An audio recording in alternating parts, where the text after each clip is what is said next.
मैं doctor Supriya Puranik, test tube baby consultant and practising obstetric and gynaecology more than 20 years. आज इस video में आपको बताने वाली हूँ कि अपनी स्पर्म को अच्छे रखने के लिए, उसकी क्वालिटी बनाए रखने के लिए हमें क्या क्या करना चाहिए। सर्वप्रथम हमें हमारी रात की नींद एकदम अच्छी लेनी चाहिए। जब हम गहरी 8 घंटे की नींद लेते हैं तो हमारे स्पर्म जो पैरामीटर्स है वो बहुत ही अच्छी तरह से इम्प्रूव हो सकते हैं। दूसरी महत्वपूर्ण बात, अपनी प्रकृति ने अपने टेस्टिकल्स को अपने शरीर के बाहर रखा है। इसका क्या मतलब है कि अपने टेस्टिस का टेम्परेचर अपनी बॉडी टेम्परेचर से कम रहना चाहिए, और जब ऐसा होता है तब हमारा स्पर्म का प्रोडक्शन अच्छा होता है। इसीलिए अच्छी स्पर्म क्वालिटी के लिए हमें अपनी टेस्टिस का टेम्परेचर यानी कि तापमान हमें कम रखना है, उसको ठंडा रखना है, ठंडे पानी में स्विमिंग करना है। हमारे पैर पे टेस्टिकल्स के नज़दीक हमें लैपटॉप्स नहीं रखने हैं। हॉट टब बाथ और उसके साथ ही सोना बाथ, स्टीम बाथ हमें नहीं लेना है। टेस्टिस का एरिएशन अच्छा रखने के लिए हमें हमारे अंडरवेयर्स एकदम लूज रखने हैं। जब हम अल्कोहल का सेवन करते हैं तो वो हमें बंद करना है। जब हम सिगरेट स्मोकिंग कर रहे हो तो हमें ये स्मोकिंग बंद करना है, क्योंकि स्मोकिंग की वजह से हमारे स्पर्म की जो मॉर्फोलॉजी रहती है, रचना रहती है, वो खराब हो सकती है, और उसके अंदर के जो डीएनए रहता है, ये डीएनए भी डैमेज होने के चांसेस रहते हैं। इसीलिए स्मोकिंग एक्टिव, इसके साथ ही पैसिव स्मोकिंग हमें बंद करना है। खाने के वक्त हमें ये ध्यान देना है कि हमें अच्छी रंग बिरंगी यानी कि कलरफुल वेजिटेबल्स एंड फ्रूट्स लेनी है। जब हम अच्छी कलरफुल वेजिटेबल्स या फ्रूट्स लेते हैं तो स्पर्म रिपेयर होने के चांसेस अच्छे हो जाते हैं, क्योंकि उनमें एंटीऑक्सीडेंट्स रहते हैं। इसके साथ ही हमें रोज एक्सरसाइज करना है। एक्सरसाइज ज़्यादा हेवी भी नहीं होना चाहिए।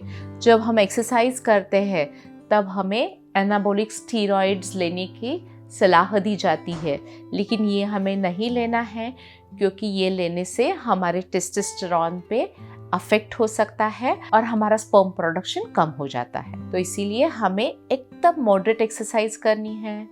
इसके साथ ही हमें ये ध्यान देना है, बहुत ज़्यादा साइकिलिंग और किक बॉक्सिंग हमें नहीं करना है, जिससे हमारी टेस्टिस डैमेज हो सकती है और एंटीस्पर्म एंटीबॉडीज निर्माण होने के चांसेस बढ़ जाते हैं। जब हम कंसीव करने की कोशिश करते हैं और हम ओवरवेट रहते हैं तो ये अपने स्पर्म की क्वालिटी पे अफेक्ट करता है।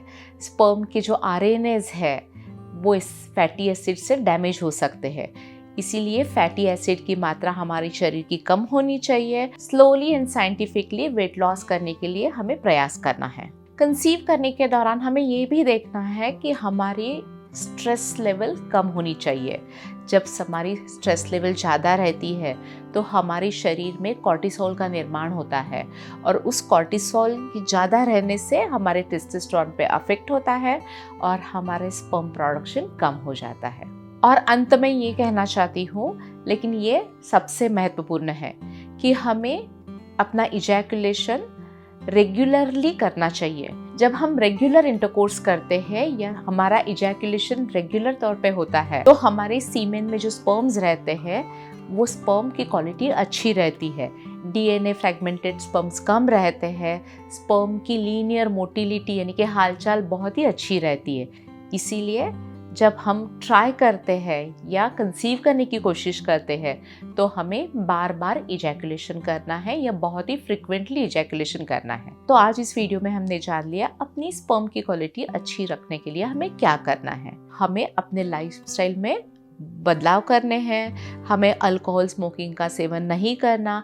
हमारी स्लीप अच्छी होनी चाहिए। हमारा एक्सरसाइज अच्छा होना चाहिए। कलरफुल फ्रूट्स और वेजिटेबल का हमें इस्तेमाल करना है। हमें स्ट्रेस नहीं लेना है, और हमें हमारे टेस्टिस को ठंडा रखना है। लैपटॉप, मोबाइल अपने निचले जेब में यानी कि टेस्टिक के नज़दीक नहीं रहने चाहिए। इसके बारे में आपके कोई प्रश्न रहेंगे तो हमें ज़रूर लिखिए, और हमारी ये pregnancy, gynaec, infertility, IVF related video जरूर देखते रहिए। धन्यवाद।